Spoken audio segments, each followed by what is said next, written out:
what's up? Red Panda Anthem. Red Panda, what's good? Can you give me the real answer? How many people have you passed up in your careers? Sean, I'm going to tone it down, don't worry. By simply executing over the last 2 years, and people who should be ahead of you are not now because they haven't been consistent. I really don't know because I never really looked too much at the landscape. I just work, and I feel like I honestly always felt that, we were special. I always felt I was special my whole entire life. And I talked to 19 Keys, and I feel that we had something that we talked about that was very interesting. And he said, like, Black men don't have big enough egos.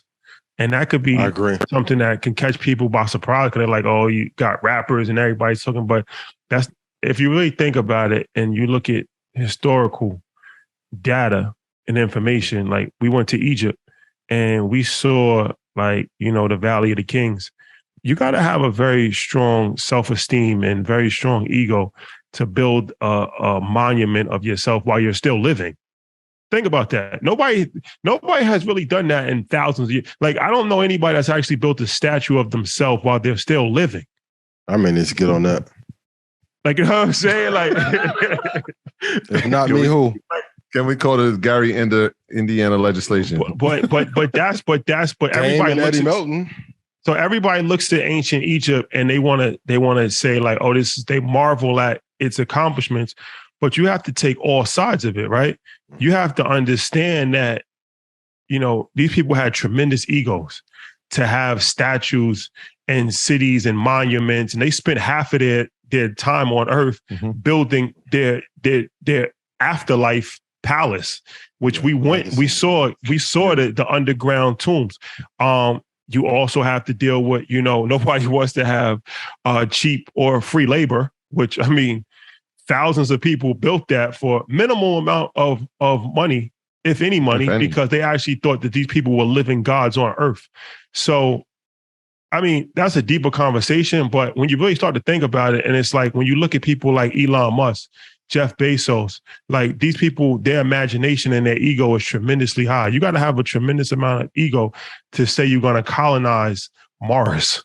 Yeah. That's not normal. And for everyone listening, and this reference point by ego, he means belief in self, not just like brash, arrogant, braggadocious. Well, yeah. So I think that that's something that, it's a thin line, but yeah. When you see people talking about they want to colonize other planets, when you see people saying that, they want to, live in outer space and they want to solve the entire world's hunger crisis, that takes a lot of confidence in yourself to say that I'm one person and I can eradicate hunger on Earth. Mm-hmm.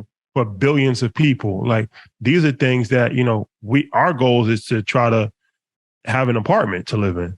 Because of the situation that we've been in for thousands of years, our aspirations, our goals, and how we feel about ourselves is a lot lower.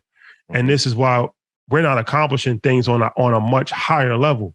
So you should be speaking at the highest level. And that's why I love Kanye, because it's like, no matter what you think about him, whether you agree or whether you don't agree, he never compromised his belief in himself. And everything that he really said he was going to do, he actually did. He's done it. Being from East Chicago, Indiana, I remember when his single first got played on Power 92. At the time, I don't think Kanye was the top 15 rapper, top 20 in Chicago. He was saying, I'm going to be bigger than Michael Jackson back then. So to see that happen, like, if you think about it historically for business, imagine if I told you Steve Jobs had a #1 album, 4 classics, had a dope fashion line, and dominated tech. Kanye has done that. So when he's saying, I am Walt Disney, I do not know another person that has had a historical music career, one of the best producers of all time, probably top 50 in rap, most creative. You also have a fashion line that has dominated the footwear space, which is really tough to do. At Nike and Adidas, now at Gap. brings the value of these companies up 15x, helps Kim go from perceived porn girl to fashion icon. He is now a fashion icon and set his children up. That's a hell of a fucking legacy. Created his own school. I mean, he's done. And just for clarification, so ego. I actually googled ego. So the definition is a person's sense of self-esteem or self-importance. So a lot of times we have misconceptions about words. Yes. Ego is not necessarily. It's not a bad thing. You can make it a bad thing, but the definition of it is a person's sense of self-esteem or self-importance. So that's really like. Yeah. That's not even something that you can even take bad or good. It's just, it is what it is. So to say you should have a higher ego or a bigger ego, you should have a bigger self-esteem, a bigger sense of self-importance.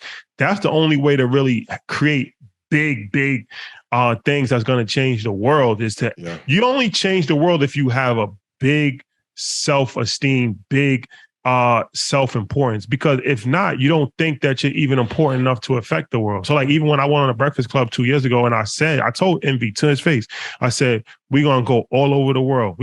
And they just looked at me. They didn't say anything. They didn't say yes or no, but they looked at me. I don't know what they thought, but InvestFest Europe is a manifestation of that. So yes. I really, truly believe that. So it's like, I feel like as Black men and Black women, but definitely Black men, our self-esteem has been, so even when you see people that you think are having an ego, that's not really nothing really. Like you're talking about a gold chain or you're talking about a Bugatti. That's not something that's really going to change the world. Like an ego is actually, like I said, these people was actually building 100-foot statues of themselves while they're still living. Yeah, I think maybe the confusion might be people are confusing ego with narcissism. Like those two things it feels like people are walking down that line when they're like, oh no, he just has a high self-belief himself. Or there's the narcissist. Well, there's a thin line between narcissists. People say Kanye West is a narcissist. Kanye put Adidas on the clock. They're on the clock right now. I mean, it's a thin line between a narcissist. Yeah. You got to be a little off to be special. I don't think anybody that's special is regular.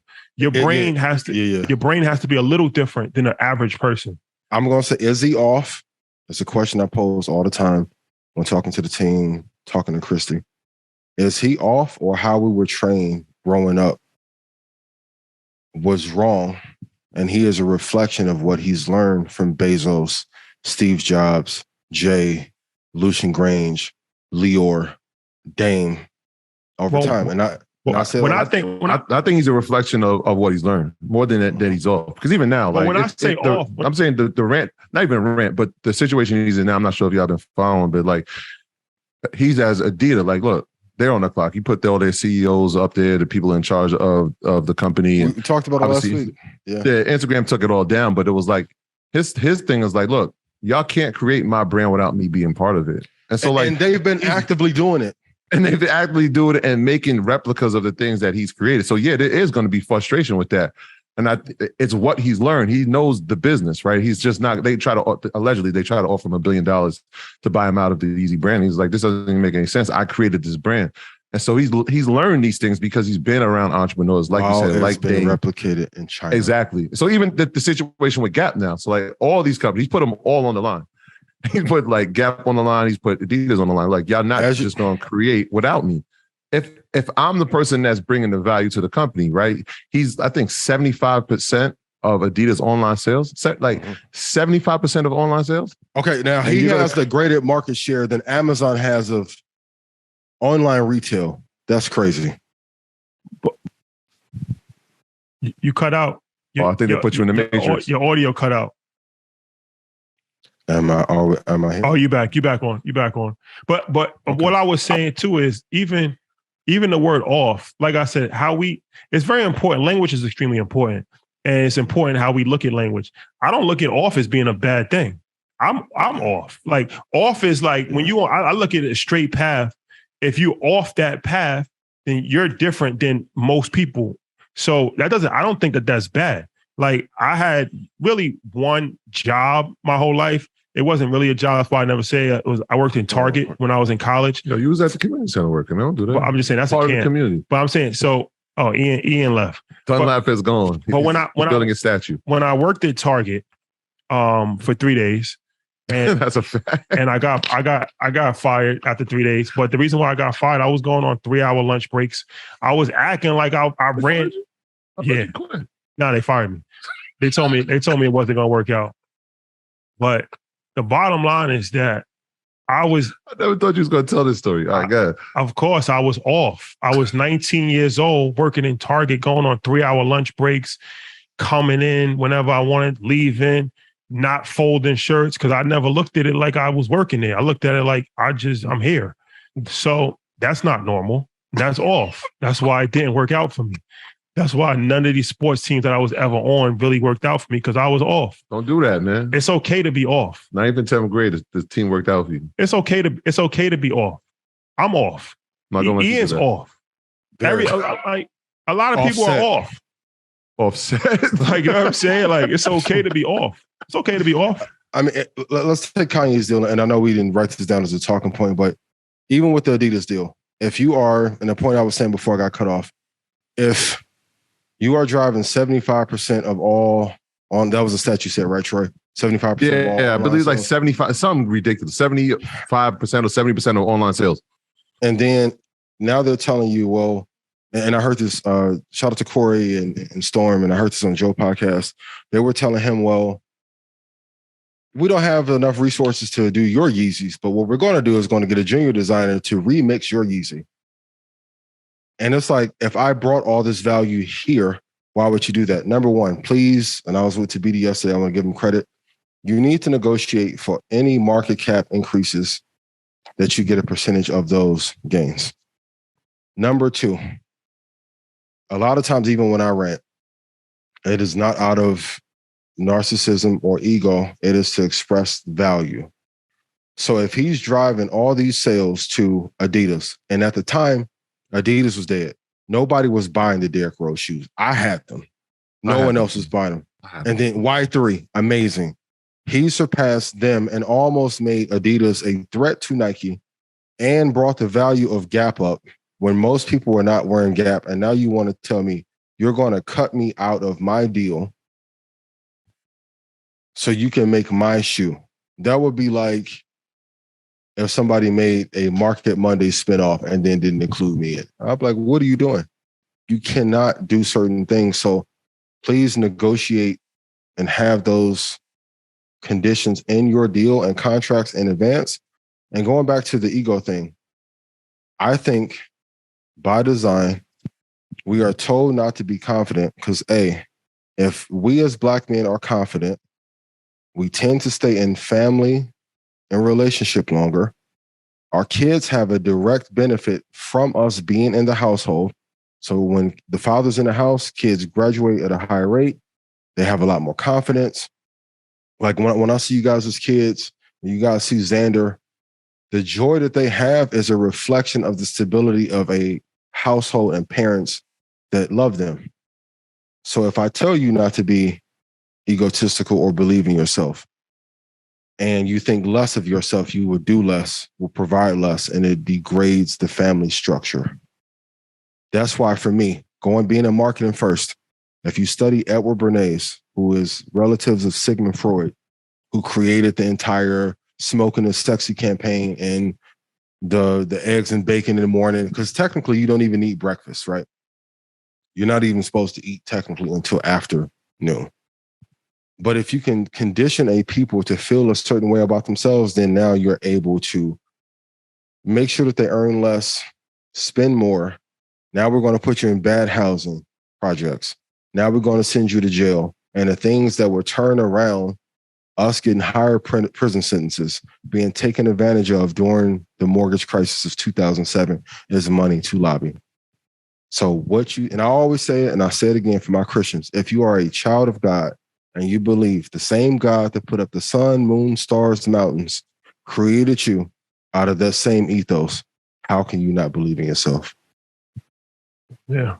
We're the only community that gets told not to believe in ourselves. It's crazy. This that Red Panda Anthem. Ian, what's up? This that Red Panda Anthem. Red Panda, what's good? Red Panda Anthem. Your boy going up. I know they can't stand it.